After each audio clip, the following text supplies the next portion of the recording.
آپ کو سوال پوچھنا چاہتے ہیں؟ تو کرنٹ آپ کا کیس جو ہے وہ کس اسٹیج پہ ہے اور اس وقت سیاسی پوزیشن جو ہے اس کو کس طرح دیکھ رہے ہیں؟ تو خاص طور پہ ٹرانسجینڈر کا جو قانون پاس ہوا ہے اس حوالے سے بڑے تحفظات ہیں جماعتوں کو اور لوگوں کو، اس حوالے سے بھی تھوڑا بتائیں۔ بسم اللہ الرحمن الرحیم۔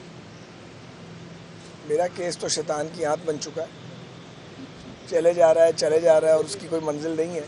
واپس کراؤ۔ اور یہ اب 2022 آ گیا، 4 سال ہو گئے ہیں اس کیس کو چلتے ہوئے، 4 معزز جج صاحبان تبدیل ہو چکے ہیں، اور جب کوئی پورا کیس سن لیتا ہے تو پھر وہ کیس آگے چلا جاتا ہے۔ اس بار بھی ایسا ہی ہوا ہے۔ بہرحال جو چاہے آپ کا حسن کرشمہ ساز کرے، کوئی پتلی گلی سے نکل رہا ہے، کوئی کئی سال کے لیے سزا کاٹ رہا ہے۔ اس ملک میں انصاف کا نظام ایسا ہی ہے، اور یہی وجہ ہے کہ پاکستان انصاف میں نیچے ہے، اور یہی وجہ ہے کہ پاکستان انصاف میں نیچے سے نچلی سطح پر ہے اور نیچے والے چند ممالک میں شامل ہے۔ بہرحال اسے ہم بھگتیں گے جب تک بھگتیں گے۔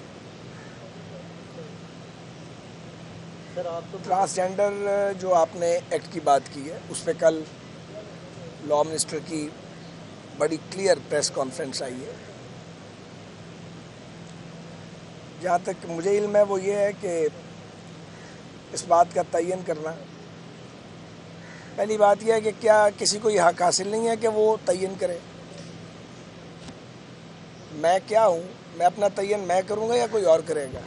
یہ میری ذاتی رائے ہے۔ بہرحال چونکہ ایک اعتراض اٹھایا گیا ہے تو اس کا حل یہی ہے کہ میڈیکل بورڈ نوٹیفائی ہوں اور وہاں جا کے وہ جو خواجہ سرا ہیں وہ اپنی تعین کروا سکیں، اپنی جو بھی ان کا بارے میں لکھا جائے گا۔ لیکن شناختی کارڈ تو بننا چاہیے نا، آپ کسی کو بے شناخت تو نہیں رکھ سکتے۔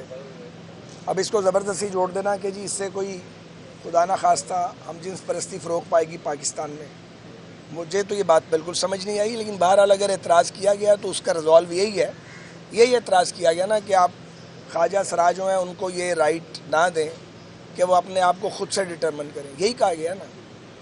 تو اس کے لیے میڈیکل بورڈ بنایا جا سکتا ہے۔ لیکن یہ جو بل آیا ہے اس میں تمام تو پارلیمنٹ میں پارٹیز شامل رہی ہیں، تو کسی کی بھی بدنیت ہی تھوڑے شامل تھی اس کے اندر۔ لیکن اس ملک میں اب 18 میں یہ بنا ہے، پاس ہوا ہے، 4 سال بعد کسی کو اچانک یاد آ گیا ہے۔ یقیناً اس پہ ایک سینیٹر صاحب ہیں، بڑے آنریبل ہیں، میرے بھائیوں کی طرح ہیں، ان کا اعتراض رہا ہے، وہ ان کا فنڈامنٹل رائٹ ہے۔ بہرحال اس کو ریزالو کیا جا سکتا ہے۔ پارلیمنٹ کا مقصد یہ ہے کہ وہاں پہ مباحثہ ہو، سب بات کریں اور وے آؤٹ نکل آئے۔ تو میرے خیال میں تو اس میں کوئی فکر کی بات نہیں ہے۔ اگر میڈیکل بورڈ والی بات ہو جاتی ہے جو کہ لاء منسٹر صاحب نے کہی ہے تو یہ جو اعتراض ہے یہ بھی ختم ہو جائے گا۔ لیکن ایک بات طے ہے کہ مہربانی کر کے کسی کو محروم نہ کریں اور لوگوں کا تماشا اور مذاق نہ بنائیں۔ اس کا حق کسی کو نہیں ہے، نہ مردوں کو، نہ خواتین کو، نہ کسی اور کو۔ مذاق نہیں بننا چاہیے۔ ہمارے تو گلی کوچوں میں مذاق بنا ہوتا ہے، نہیں ہوتا بنا ہوا مذاق۔ اس پہ شرم کیوں نہیں آتی ہمیں بطور قوم کے کہ یہ ہم کیا جھک مارتے ہیں؟ اگر کوئی کسی چیز سے محروم پیدا ہوا تو اس کا مطلب یہ ہے کہ اس کی بے عزتی کی جائے، اس کی تذلیل کی جائے۔ اس کی بالکل ہم حمایت نہیں کریں گے۔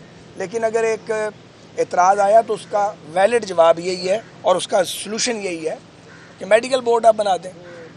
حالانکہ اس پر بھی بات ہو سکتی ہے کہ کیا یہ ایک انسانی جو ایک فنڈامنٹل رائٹس ہیں، تو آپ کو کوئی کہہ سکتا ہے کہ آپ تعین کروائیں؟